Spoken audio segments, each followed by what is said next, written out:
Estamos ao vivo e bem vivo, gente. Vamos lá, então, sem perder muito tempo, vamos fazer a nossa chamada. Quem puder participar, autoriza a exposição da imagem e da voz. Lembrando que quem não autorizar a exposição da imagem e da voz pode assistir a aula, mas não pode interagir conosco aqui em meio às digressões e os bate-papos que a gente abre durante a aula. Ok? Vamos para a chamada, então. Igor, autoriza a exposição da tua voz e da tua imagem? Claro que sim, profeta.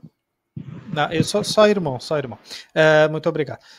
Daniel, autoriza a exposição da tua imagem e da tua voz? Sim, autorizo. Obrigado. Irmã Valéria, a senhora autoriza a exposição da imagem e da sua voz? Autorizo. Ok. Alisson, autoriza a exposição da tua imagem e da tua voz? Amém, autorizo. Ok. Janaíra, a senhora autoriza a exposição da sua imagem e da sua voz?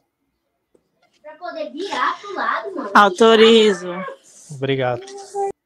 Já deixem marcado aí no livro de vocês, página 203, parte 32 do livro Jesus e o Final dos Tempos. Estamos chegando ao fim, são 245 páginas, então falta exatamente 42 páginas e findaremos os nossos estudos aqui no Jesus e o Fim dos Tempos, livro do Dr. Thomas Ice. Vamos lá então, Igor, ora para nós aí para começarmos o estudo, já que tu é o orador oficial das sextas-feiras. Claro, soberano Deus, eterno Pai, Pai de poder e bondade, te agradecemos mais uma vez estar reunidos aqui, Pai querido, para falar da tua palavra, Pai, para Pai, buscar a tua verdade, porque é a tua verdade que vai nos santificar, Pai, a tua verdade, Pai, que vai nos esclarecer, para que possamos ensinar uns aos outros, para que possamos, Pai, aprender uns com os outros, para que possamos, Senhor, ser edificados, Pai, como igreja. O Senhor abençoe teu servo, o Senhor abençoe aqueles que estão escutando, que o teu servo está ensinando. Abra nossa mente, nosso coração, que essa palavra seja semeada e que haja bastante fruto, Senhor. Abençoa a nossa família, nos dê uma noite abençoada. É isso que eu te peço, te agradeço em nome de Jesus. Amém. Amém. Amém. Página, então, de número 203. Hoje nós vamos falar sobre o céu e terras passarão, mas a palavra de Jesus Cristo não vai passar. Parte 32, Jesus e o Fim dos Tempos. Vamos à leitura, então, gente. Mateus, capítulo 24, versículo 35 e 36. A Escritura diz: passará o céu e a terra, porém, as minhas palavras não passarão. Mas a respeito daquele dia e hora, ninguém sabe, nem os anjos do céu, nem o Filho, senão o Pai.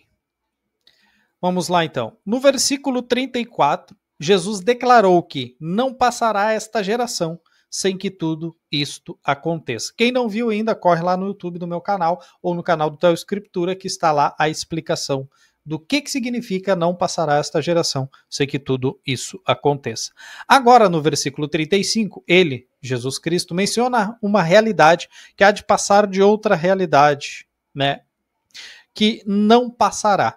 A fim da realidade citada no versículo 34 não se cumpriria sem que tudo isto aconteça. No versículo 35, Cristo não usa a expressão sem que, mas faz um pronunciamento acerca de duas realidades: céu, terra e minhas palavras. Céu e terra passarão. Vamos à leitura. O versículo 35 inicia com a expressão de dupla composição: céu e terra. Não há nenhuma dúvida que esta frase remonta ao texto de Gênesis 1:1, que diz: no princípio criou Deus os céus e a terra. Alan Ross explica o seguinte, abre aspas, aquilo que Deus criou é denominado nesse texto de céu e terra, uma expressão poética, merisma, que significa todo o universo. Outros exemplos desse recurso poético se encontram nas expressões dia e noite, quer dizer o tempo todo. Desse recurso, né, poético, gente, homens e animais, significado de todos os seres humanos corpóreos, de todos os seres corpóreos que foram criados.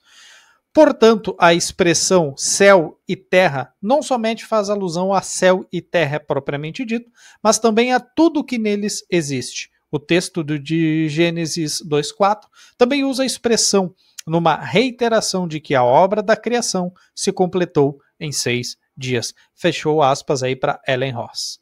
Dr. Thomas Ice escreveu o seguinte: a palavra grega traduzida por passará é o verbo parerchomai, que em geral significa subir a, passar por, findar ou desaparecer. Mas o que esse termo quer dizer na passagem em questão? Ed Glasscock esclarece, abre aspas, a partir do momento que essa grande tribulação, que está lá no versículo 21, se descortinar e começar, não passará aquela geração até que tudo foi predito e se cumpra. Para dar mais relevância ao que eu acabara de dizer, o Senhor acrescenta a afirmação de que suas palavras são mais duradouras que o próprio universo. O céu e a terra serão removidos, porém, o que ele declarou durará para sempre. Fecha aspas. E aqui vamos para a primeira digressão, gente. Isso daqui mostra a importância das palavras de Cristo Jesus na profecia bíblica. 99% dos crentes odeiam profecias bíblicas porque não conseguem interpretar ou acham muito difícil interpretar e não se dedicam ao estudo profético das Escrituras. Sendo que a Escritura, mais de 70% do que ela enuncia é profético. E o pessoal deixa de lado a profecia bíblica e Jesus aqui lhe dá uma ênfase muito grande. Passarão os céus, passarão a realidade cósmica, passará essa terra, mas as minhas palavras, ou seja, aquilo que eu disse, não vai passar. E tem gente que negligencia o estudo profético e o estudo escatológico, que é o contexto embebido que Jesus cita essa frase, que é uma das frases mais importantes que a gente tem na Escritura. Agora, se isso não é importante, se isso é secundário, como muitos afirmam, o que é primário? O que é primário? É a vontade deles em ser analfabetos proféticos ou escatológicos que inventaram essa mentira de que escatologia, profecia, essas coisas são secundárias. Nas palavras de Jesus, vai passar céu e terra, mas o que ele disse acerca da profecia e do futuro, do porvir, não vai passar. Então, gente, preste muita atenção. Não sejam mais nessa manada que fala que escatologia, essas coisas proféticas são secundárias. Não existe nada secundário na Escritura. Tudo que ela declarou é verdade primária e tem primazia, deveria ter, né? Primazia na nossa vida, ok? Alguém quer falar alguma coisa? Se não, continuamos a leitura. Assim, dele. Oi. Eu acho que até, mesmo o argumento dele sendo falho, eu até entendo, assim, a escatologia é secundária porque é uma matéria que não precisa de compreensão para ser salvo, vamos botar assim. Mas a soteriologia, no caso, fala da salvação, então fala de algo que, assim, que Cristo já veio trazer, né? Por isso que eles acabam classificando isso, erradamente, claro. Mas, eu até tento pensar do jeito que eles pensam, entendeu? Tá, mas tem um raciocínio equivocado nisso aí. É impossível tu ser salvo e não saber da tua escatologia. Pra onde tu vai? Então, intrínseca à doutrina da salvação está a doutrina escatológica, está intrínseca. Para onde tu vai? Se eu morrer agora, para onde eu vou? O que vai acontecer com o meu corpo? O que vai acontecer comigo se eu morrer agora na ocasião do arrebatamento? Entende? Então é impossível deslinkar soteriologia da escatologia. São doutrinas irmãs que estão interligadas pela salvação e pela obra consumada de Jesus Cristo na cruz. Então essa ideia de que escatologia é secundário, não, isso daí foi um jargão criado para que aqueles que não sabem nada sobre hermenêutica e escatologia tenham as suas vidas tranquilas e não sejam questionados nesses assuntos. Foi só para isso que foi criado isso aí. Nada além disso, tá? Isso daí é uma falsa piedade. É uma falsa piedade. Todo aquele que diz que escatologia é secundário é um falso piedoso nessa área. Ok? Aí eu estava conversando hoje com um aliancista. Ele me falou que o dispensacionalismo surgiu depois do aliancismo e veio trazer divisão às igrejas batistas, que antigamente eram aliancistas, e depois algumas viraram dispensacionalistas. Eu não entendi muito bem esse argumento dele, não, mas ficou bem assim engraçado, né? Essas questões de nascimento, de dispensacionalismo e aliancismo, tem 50 anos de diferença. Pierre Poirier, ele escreveu em 1686. Em 1648 foi sistematizado o aliancismo. 50 anos vão botar de diferença entre um e outro, né? A primeira obra que trata sobre questões dispensacionais é 50 anos mais jovem que o aliancismo, que foi sistematizado em 1648 por Cochise. Então, é difícil, cara. Pode falar, Alisson. Não, mas segundo nossos amigos, o aliancismo ele vem de Agostinho. Vem, claro, Vem. Sim, pode ser de Agostinho, pode ser. Na verdade, é uma heresia agnóstica. Eu acho que o aliancismo veio de Agostinho, sim, antes da conversão de Agostinho. Isso, exatamente. Mas Agostinho sistematizou quando era incrédulo. Mas é interessante como o pré-tribulacionismo, na verdade, quando você pega a maioria dos primeiros pais da igreja, a grande maioria deles era pré-tribulacionista. Então, uma hermenêutica mais alegórica, ela vai surgindo justamente com o surgimento do catolicismo romano, inclusive. Sim, exatamente. Se não fosse o catolicismo romano, talvez a escola de Alexandria não teria tido a força que teve. Exato. Então, você vê, por exemplo, as críticas ali que Eusébio vai fazer com relação ao pré-tribulacionismo é por causa da escola de Alexandria, a qual ele fazia parte. Com certeza. Se tu lê os textos bíblicos de forma literal, tu vai ser dispensacionalista e tu vai ser, por consequência lógica, um pré-tribulacionista. Voltando à leitura, gente. O verbo passar e a locução grega de dupla negação, ou e me, ocorrem tanto em Mateus 24:34 quanto em Mateus 24:35. De modo que transmite a mesma ênfase em ambos os versículos. E aqui vamos para aquela parte que eu gosto muito, que diz: a insensatez preterista. Apesar de tamanha clareza na declaração de Jesus, é espantoso constatar as alegações de muitos intérpretes integralmente preteristas ao afirmarem que o céu e terras não passarão. É muito raro ouvir um programa de rádio dirigido pelo preterista integral John Anderson, ou Total, tá, gente? Em que este não diga algo do tipo, abre aspas, o mundo durará para sempre e nunca será destruído, fecha aspas.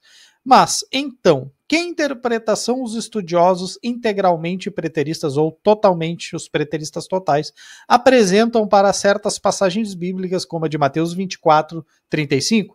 Don Preston, outro intérprete preterista integral, diz, abre aspas, aí para Don Preston. Quando Jesus se referiu à sua vinda sobre as nuvens com poder e muita glória, ele não estava usando uma linguagem literal. Jesus estava escrevendo ali um livro de charada, eu acho. Tal como os profetas de Israel costumavam fazer, Jesus estava usando ou usava uma hipérbole para descrever o futuro juízo que sobreviria a Israel. À luz de sua compatível aplicação figurada do fim do céu e da terra, a destruição da nação de Israel, podemos entender melhor que quando Jesus disse passará o céu e terra, em Mateus 24:35, ele dava uma resposta às perguntas feitas dos discípulos sobre a destruição de Jerusalém, em Mateus 24:2. O enfoque da passagem se concentra no mundo de Israel. Eu vou ler de novo. No mundo de Israel. E não na criação física, fecha aspas aí para Don Preston. Muito interessante a heresia que ele crê. Abre aspas agora para Thomas Ice, voltando à leitura. Mesmo que pudesse ser provado que os profetas do Antigo Testamento usaram, por via de regra, essa linguagem que Preston se refere, o que é discutível, não há nenhum fundamento para usá-la no caso específico de Mateus 24:35. Para falar a verdade, não creio que possa provar lexicamente que haja uma única ocorrência do uso da expressão céu e terra em sentido figurado e hiperbólico, tal como afirma Preston. A conclusão que Preston chega é o fruto de mera pressuposição e não de exegese. O único motivo para que ele adote um ponto de vista como esse se encontra no seu pressuposto preterista e não no resultado do estudo do texto bíblico. Ao fazer-se uma análise das 36 ocorrências da expressão céu e terra em toda a Bíblia, não se encontra sequer uma ocorrência dessa expressão no sentido figurado do fim do céu e da terra aplicado à nação de Israel, como é o que o preterista disse. A exemplo de Gênesis 1:1, todos os usos da expressão céu e terra se referem à criação física realizada por Deus, com exceção de 4 textos bíblicos: Deuteronômio 4:26, Deuteronômio 30:19, Deuteronômio 31:28 e Jeremias 51:48. Nessas 4 ocorrências, céu e terra são usados como testemunhas angelicais e humanas. Por exemplo, o texto de Deuteronômio 30:19, os céus e terra tomam hoje por testemunhas contra ti. Isso não se assemelha a nada com o que Presto sugere, que ele sugeriu que era a destruição da nação de Israel. É difícil, né, gente? Uma vez que não há base léxica nem apoio contextual para se afirmar que a expressão céu e terra de Mateus 24:35 deve ser entendida em sentido figurado, o ponto de vista integralmente preterista ou preterista total tem de ser rejeitado como enganoso. Eu vou além, como herético. Para dizer a verdade, trata-se de um erro crasso. Na verdade, abre aspas para um grifo meu, heresia satânica. A interpretação preterista não somente anula o verdadeiro sentido da passagem, mas também distorce passagens bíblicas correlatas como Marcos 13:31, Lucas 21:33, e semelhantes tais como Mateus 5:18, Lucas 6:17. Se ao invés de equivocada perspectiva preterista fosse verdadeira, o texto de Lucas 16:17 seria lido da seguinte maneira: é mais fácil passar o mundo de Israel do que cair um tio sequer da lei. Essa concepção é tão absurda que manifesta a incoerência da mitologia preterista em face a uma legítima exegese do próprio texto. Agora, as palavras de Cristo não passarão. Esse texto bíblico declara explicitamente que um dia passará o céu e a terra, no contraste com as palavras de Cristo, que não passarão. No intuito de dar mais ênfase à absoluta possibilidade que suas palavras passem, Cristo utiliza não um, mas 2 vocábulos gregos que significa, abre aspas, não, colocados juntos, para dizer algo que não vai acontecer. Randolph Jäger salienta que a locução grega de dupla negação, ou me, usada com um subjuntivo, se torna uma negação enfática de uso frequente. Lenski concorda com isso e acrescenta que a locução grega ou me é usada de modo abrangente, denominando-a de a negação mais forte. Ao se pronunciar com tamanha autoridade, Cristo se identifica com os profetas do Antigo Testamento, tais como Isaías, em Isaías 48, e Zacarias, em Zacarias 1, do verso 1 até o 6. A certeza que Cristo transmite sobre o cumprimento de sua palavra profética só pode significar que ele tem o selo da aprovação de Deus em seu ministério.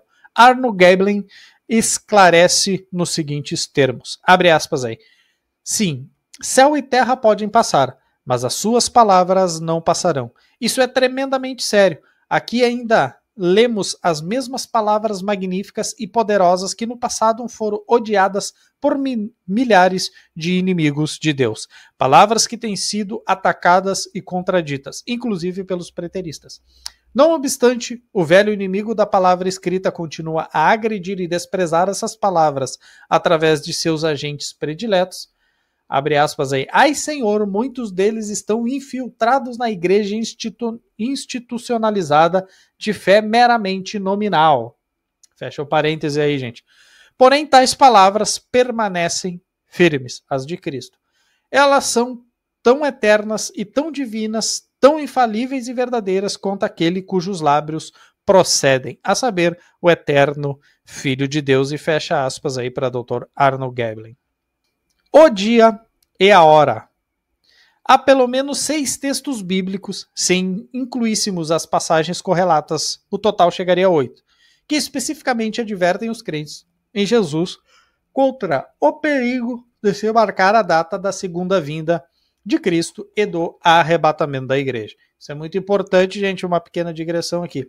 Sempre que vocês virem alguém dizendo, o apocalipse vai acontecer em tal dia, falso profeta. O arrebatamento da igreja vai acontecer tal dia, falso profeta. Ignorem essas pessoas porque elas são enviados de Satanás no meio da congregação para distorcer e perverter a fé das pessoas, ok? Então, todo aquele que quer marcar data de arrebatamento ou segunda vinda de Cristo é um falso profeta, tá? Aqui Cristo diz que ninguém sabe o dia nem a hora.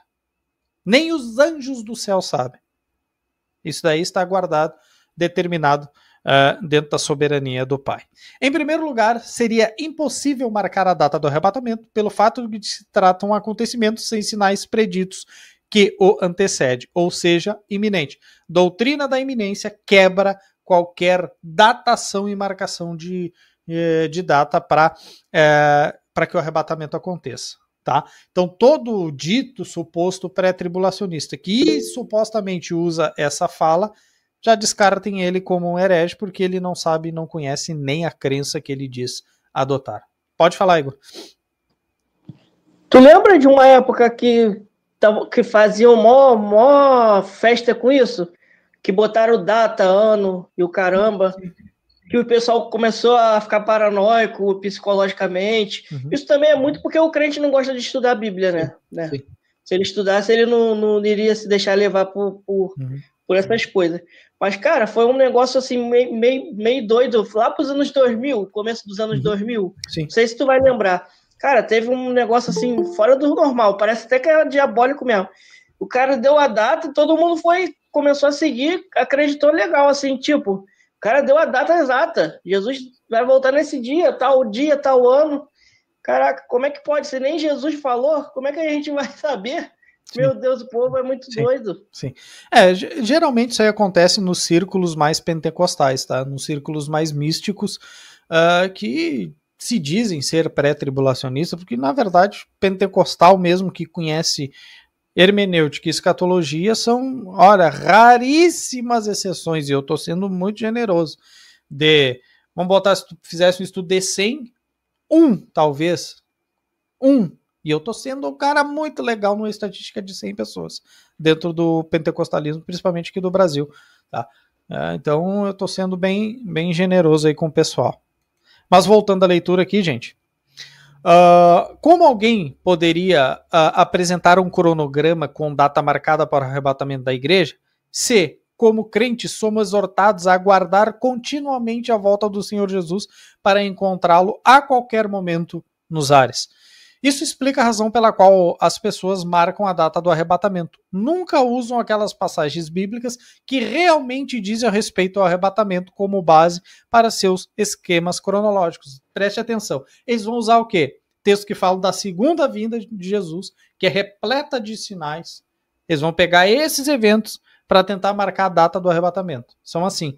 Sendo que 1 Coríntios capítulo 15 e 1 Tessalonicenses 4, que são os textos claríssimos sobre a doutrina do arrebatamento, eles não vão usar, porque o texto não dá sinal nenhum. Ele só narra o evento, nem dá marcação de nada, só diz que Jesus vem, os crentes são arrebatados, os mortos são ressuscitados, os crentes são arrebatados e encontram-se com Cristo nos ares. Então é um evento que não existe nenhum aviso prévio para que venha acontecer, portanto é impossível marcar data. Esses especuladores, invariavelmente, recorrem a textos bíblicos que diz respeito a Israel e não à igreja, ou passagens bíblicas nas quais as pessoas confundem a segunda vinda de Cristo com o arrebatamento.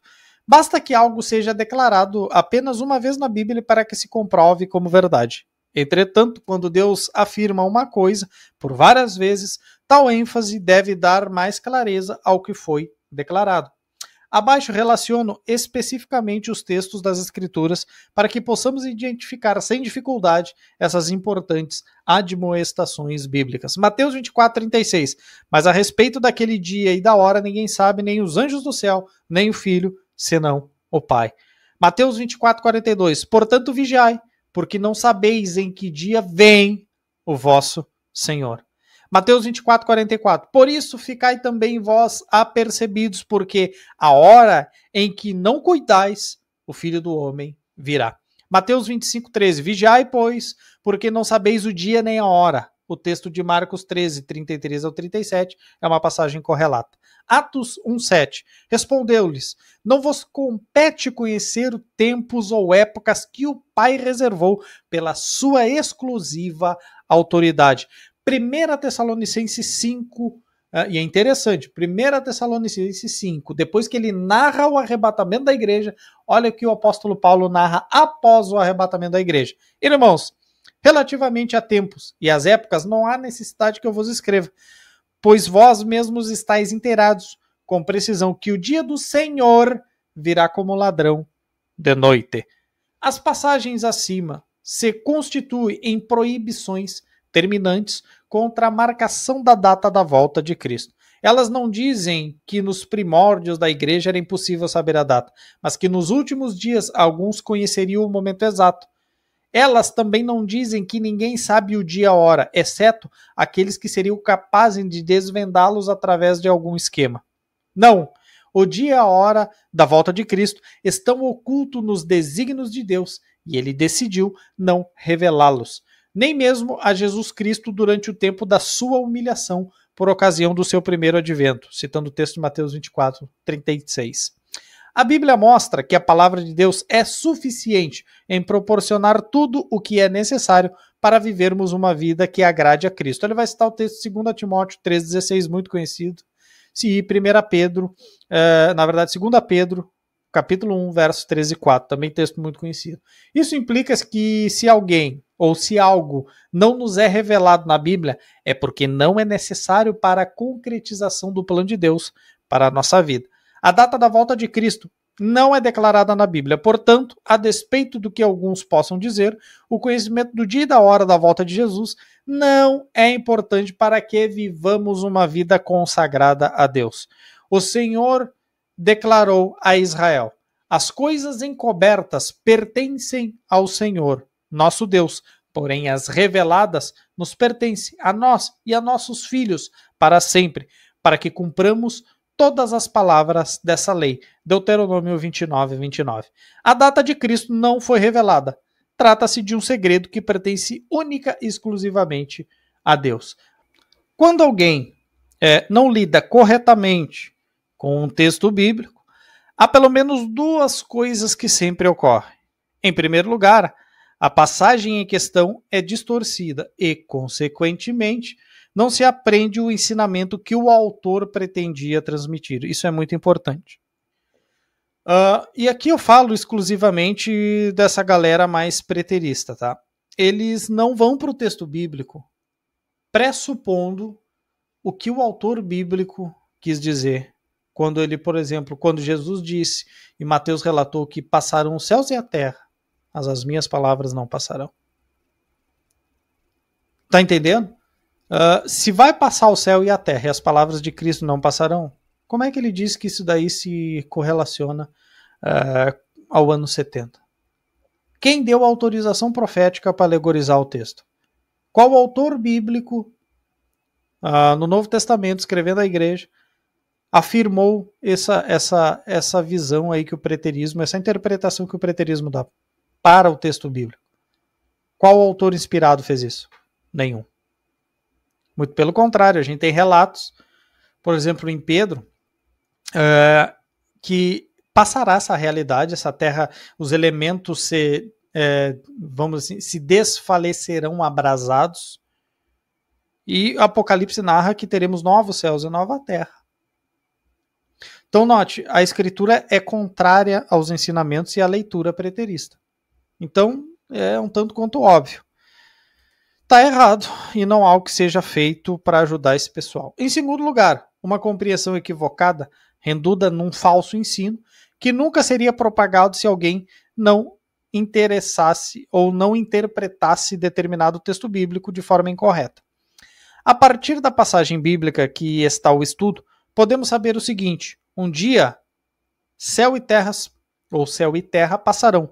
Ou como um amigo meu costuma dizer, tudo isso vai arder em chamas. Está parafraseando o texto de Pedro lá. Podemos igualmente saber que a palavra de Deus é inerrante, infalível e digna de confiança. Ela certamente se cumprirá. Esse é o alicerce sobre o qual toda a profecia bíblica está edificada. Pelo que todos os cristãos de fato confiam na Bíblia, podem ser gratos a Deus. Maranata, hora vem Senhor Jesus, e terminamos mais uma sexta-feira aqui no livro do Dr. Thomas Ice, Jesus e o Final dos Tempos. Se tu ficou até agora vendo pelo YouTube, curta, compartilha, comenta, inscreva-se no meu canal e no canal do Theo Escritura, mas não te esquece, o like é muito importante porque isso faz com que recomende o vídeo até mais pessoas, ok? Muito obrigado a todos, vou encerrando a gravação aqui e vamos ficar na nossa resenha do final do estudo. Valeu, gurizada, um abraço e me fui.